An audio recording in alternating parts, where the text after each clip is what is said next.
बहू की सहेली। हाथ में थैला लिए रिया सब्जी मार्केट में सब्जी खरीद रही थी। तभी पीछे से रिया की बहुत पुरानी सहेली शांति आ जाती है और रिया के कंधे पर हाथ रखकर उससे कहती है, रिया। ओह शांति, तुम यहाँ कैसे? अरे ये तो बताओ कैसी हो तुम? अरे बस बस बस, इतने सारे सवाल, वो भी एक साथ। तुम्हारे सारे सवालों के जवाब दूंगी, पर पहले मुझे यहाँ रुकने के लिए कोई होटल बताओ ना। रूम चाहिए, ऑफिस के काम से यहाँ आई हूँ। फिर उसके बाद किसी रेस्टोरेंट में बैठकर ढेर सारी बातें करेंगे। अरे होटल क्यों? मेरा घर है ना, और तुम मेरी सबसे अच्छी सहेली हो। तुम्हें होटल में मैं क्यों रुकने दूंगी भला? कितनी अच्छी हो तुम। मैं तुम्हारी शादी में भी नहीं आ पाई थी, उसके लिए सॉरी यार। अरे कोई बात नहीं, शायद तुम्हें कोई बहुत ज़रूरी काम पड़ गया होगा इसलिए नहीं आ पाई। अब तुम मेरी बात सुनो, तुम्हें कोई होटल वोटल में नहीं रुकना है। तुम सीधा मेरे साथ मेरे घर चलो, वहीं रहना। तुम्हें जितने दिन रहना है उतने दिन आराम से रहना वहाँ। अरे पर तुम्हारे ससुराल वाले? अरे उनकी फिक्र मत करो, बहुत अच्छे हैं सभी। फिर क्या था, रिया अपनी सहेली शांति को अपने घर ले जाती है और सबसे मिलवाती है। अपनी सास संतोष से, बेटी अंजलि से। अच्छा रिया, तुमने मुझे सभी से तो मिलवा दिया, पर पतिदेव कहाँ है तुम्हारे? उनसे तो मिलवा दे। देखे तो सही किसने हमारे रिया का दिल चुराया है। अरे वो ना इस टाइम ऑफिस में होते हैं, जब ऑफिस से आएंगे तो मिलवा दूंगी। चलो तुम्हें रूम दिखा दूं, अब तुम आराम करो। रिया शांति को रूम में छोड़कर आ जाती है।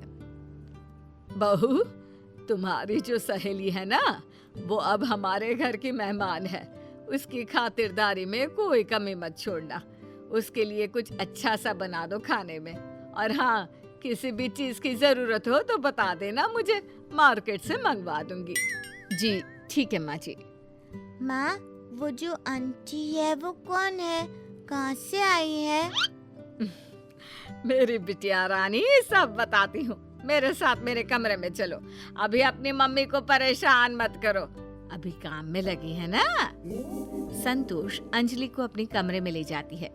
इतने में वरुण भी ऑफिस से घर आ जाता है। वरुण अपना ऑफिस बैग साइड में रखकर सीधा अपने रूम में जाता है। वहाँ शांति पीठ करके खड़ी होती है तो वरुण को कुछ पता नहीं चलता और वो शांति को अपनी बाहों में भर लेता है। जानू, आज तो बहुत थक गया हूँ मैं। तभी शांति पीछे मुड़ती है। उसे रिया की जगह देख वरुण चौंक जाता है। कौन हो तुम और यहाँ क्या कर रही हो? तभी वहाँ रिया आ जाती है। वरुण, ये मेरी सहेली है। अब माफ करना, मुझे लगा रिया है, इसलिए मैंने तुम्हें। कोई बात नहीं जीजू, मुझे बुरा नहीं लगा। रिया, तुम्हारे पतिदेव किसी हीरो से कम नहीं। सो हैंडसम। अरे कुछ भी। अच्छा तुम मेरे रूम में क्या कर रही थी? अरे तुम्हारा घर देख रही थी। अच्छा ठीक है, चलो जल्दी से हॉल में आ जाओ, सभी साथ में बैठकर खाना खाएंगे। मैंने सब कुछ तुम्हारी पसंद का बनाया है। तुम्हें अभी भी याद है कि मुझे खाने में क्या पसंद है? अच्छा, चलकर खुद ही देख लो। फिर सभी डाइनिंग टेबल पर एक साथ खाना खाते हैं, पर शांति की नजर तो वरुण पर थी, बस खाने पर नहीं। तभी शांति टेबल के नीचे से वरुण को पैर मारती है। अब ये क्या है? क्या हुआ वरुण? कुछ नहीं, तुम खाओ, मेरा पेट भर गया है, मैं सोने चला। अरे जीजू, आपने तो कुछ खाया ही नहीं, ऐसा का ऐसा ही रखा है प्लेट में खाना। हाँ बेटा, तुमने खाना ठीक से खाया नहीं, क्या बात है? अब वो माँ, मेरी तबीयत ठीक नहीं है, मैं सोने जा रहा हूँ। फिर वरुण अपने रूम में सोने चला जाता है। थोड़ी देर में रिया भी वहाँ आ जाती है। आप ऐसे ही उठकर आ गए, कहीं शांति बुरा मान गई तो? रिया, एक बात बोलूं? बुरा मत मानना। अरे बोलो ना, इसमें बुरा मानने वाली क्या बात है? वो जो तुम्हारी सहेली है ना, वो कुछ अजीब है। आप शांति की बात कर रहे हैं? हाँ, वो ऐसी ही है, थोड़ी मस्तीखोर। उसकी किसी भी बात का बुरा मत मानना। वैसे भी वो हमेशा थोड़ी ना यहाँ रहने वाली है, 1-2 दिन में चली जाएगी यहाँ से। ठीक है, अब सो जाओ, रात बहुत हो गई है, सुबह ऑफिस पे तो जाना है। तुम्हारा क्या, तुम तो अब पूरा दिन अपनी सहेली के साथ गप्पे लड़ाओगी। बिल्कुल सही कहा आपने। आखिर हम दोनों कितने साल बाद जो मिले हैं। फिर दोनों सो जाते हैं। सुबह होती है। रिया किचन में सभी के लिए नाश्ता बना रही होती है। बाहर टेबल पर शांति और संतोष बैठी हुई बातें कर रही होती है। तभी शांति संतोष से कहती है, माँ जी, एक बात तो बताइए जरा, ये रिया आपको कैसे पसंद आ गई? क्या मतलब है तुम्हारा? यही कि कॉलेज के टाइम दसियों लड़के पीछे पड़े रहते थे रिया के, तो हो सकता है रिया का किसी एक से तो कुछ। समझ गई ना माँ जी मैं क्या कहना चाहती हूँ? ये बात सुनकर संतोष जैसे कुछ सोच में पड़ जाती है। माँ जी मैं अभी आई, छत पर कपड़े पड़े हैं वरुण के, लेने जा रही हूँ। माँ जी इशारा समझिए मेरा। तभी संतोष चिल्लाकर बोलती है, अरे मुझे सब पता है बहू, तुम किस लिए जा रही हो? माँ जी क्या मतलब है आपका? आप ऐसे क्यों बात कर रही हैं मुझसे? पहले तो कभी नहीं बोला ऐसा। अरे पहले मुझे ये सब पता नहीं था ना कि तुम किसी से नैन मटक्का करने जाती हो ऊपर। माँ जी ये आप मुझे ऐसे कैसे कह सकती हैं?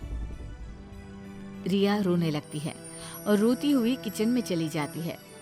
वहाँ शांति बैठी बैठी मन ही मन मुस्कुरा रही होती है। मेरा तो काम हो गया, अब चलो यहाँ से। तभी वरुण किचन में जाता है।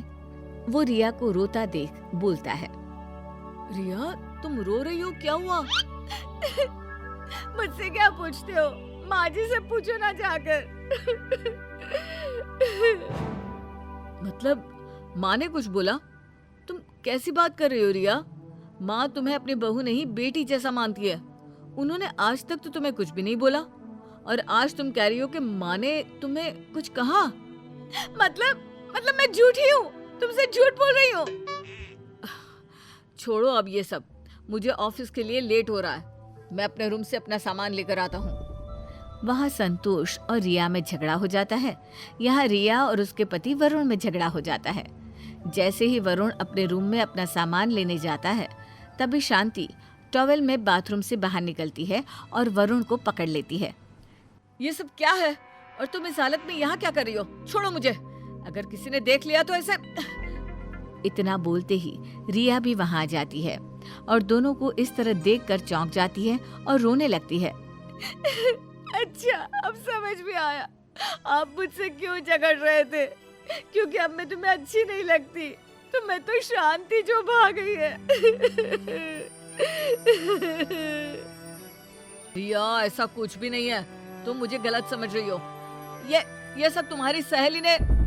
आंखों से अंधी नहीं हूँ मैं, सब दिखाई देता है। ये जो तुम दोनों इस हालत में, छी, बोलते हुए भी शर्म आती है। पता नहीं ये सब कब से चल रहा था तुम दोनों के बीच। शांति बताओ ना रिया को सब। वो ना मेरे बाथरूम में पानी नहीं आ रहा था तो सोचा तुम्हारा बाथरूम यूज कर लूं।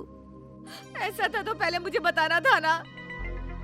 वरुण और रिया के झगड़े की आवाज सुनकर संतोष भी वहां आ जाती है। अरे तुम दोनों को झगड़ने की कोई जरूरत नहीं है। ये जो कुछ भी हो रहा है ना, तुम्हारी इस सहेली की वजह से हो रहा है। अंजलि बेटी ने मुझे साफ बता दिया है। उसने शांति को किसी से फोन पर बातें करते हुए सुन लिया था कि यहाँ से वो निकलेगी तो हम सब में झगड़ा करवा के ही निकलेगी। हाँ? अच्छा तो ये बात है, तुम्हारी पुरानी आदत अभी तक गई नहीं। वो रिया वो। बस अब कुछ भी कहने की जरूरत नहीं है। हम सब में झगड़ा करवा कर तुमने सही नहीं किया। अपने कपड़े पहनो और अभी के अभी अपना बैग उठाओ और चलती बनो यहाँ से। शांति शर्म से मुंह छुपाकर वहां से चुपचाप निकल जाती है और सभी मिलजुल कर पहले की तरह खुशी खुशी साथ रहने लगते हैं।